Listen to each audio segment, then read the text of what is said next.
Hi viewers, welcome back to the Lalitha soft kitchen. ఇంకొక రెసిపీతో మీ ముందుకు వచ్చేసాను. అదేంటంటే పెసర గారెలు. సో ఇప్పుడైతే దీనికి కావాల్సిన ఇంగ్రీడియంట్స్ ఏంటో చూసేద్దాం.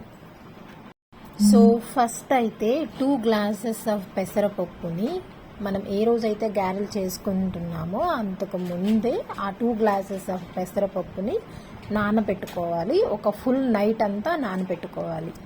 ఇక్కడ నేను వీడియోలో చూపిస్తున్నాను కదా, ఈ పెసరపప్పును నేను ఒక నైట్ అంతా నానబెట్టుకున్నాను. ఇక్కడైతే మేము మార్నింగ్ గారెలు ప్రిపేర్ చేసుకుందాం అనుకున్నాం, అందుకనే మేము నైట్ నానబెట్టుకున్న పెసరపప్పుని. ఒకవేళ మీరు ఈవినింగ్ ప్రిపేర్ చేసుకుందాం అనుకుంటే మార్నింగే పెసరపప్పుని నానబెట్టుకోండి. ఒక 8 అవర్స్ మనం పెసరపప్పుని నానబెట్టుకోవాలి. ఇక్కడైతే నేను 2 గ్లాసెస్ ఆఫ్ పెసరపప్పు తీసుకున్నాను. 2 గ్లాసెస్ పెసరపప్పుకి నాకు పెద్ద సైజు ఒక ఉల్లిపాయ, 4 పచ్చిమిర్చి, ఒక చిన్న అల్లం ముక్క, ఒక 25 గ్రామ్స్ కరివేపాకు, ఒక 25 గ్రామ్స్ జీలకర్ర తీసుకున్నాను. నేను వీడియోలో చూపిస్తున్నట్లుగా గారెల పిండిని అయితే మీరు గ్రైండ్ చేసుకోవాలి. పిండి హాఫ్ గ్రైండ్ అయిన తర్వాత మనం ఏవైతే ఆనియన్స్, పచ్చిమిరపకాయలు, అల్లం ముక్కలు ఇవన్నీ కట్ చేసి పెట్టుకున్నామో వాటిని పిండిలో వేయాలి.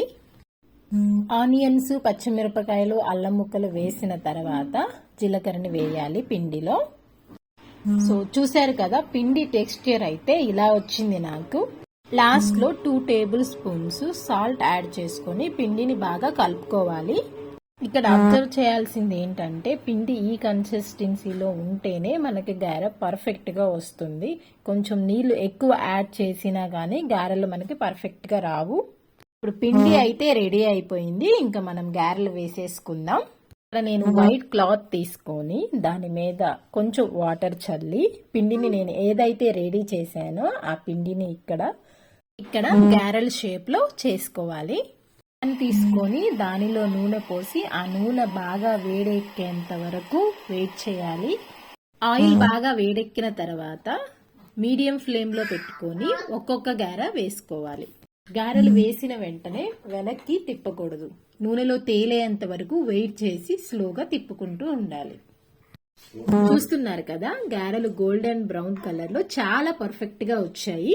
మనం ప్రిపేర్ చేసిన గారెల్ని ప్లేట్ లో తీసుకొని సర్వ్ చేసుకోవాలి. చూస్తున్నారు కదా, ఈ గారెలకైతే మనం చట్నీ కూడా చేసుకోవాల్సిన అవసరం లేదు. మనం యాడ్ చేసిన ఇంగ్రీడియంట్స్ లో ఉల్లిపాయలు, పచ్చిమిరపకాయలు, కరివేపాకు గారెలకి మంచి టేస్ట్ ని తీసుకొస్తాయి. గారెలు అయితే చాలా బాగా వచ్చాయి, చాలా క్రంచీగా, ఎమ్మీగా కూడా ఉన్నాయి.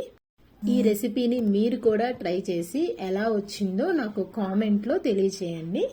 వీడియో మీకు నచ్చినట్లయితే లైక్, షేర్, సబ్స్క్రైబ్ చేయండి. Thanks for watching.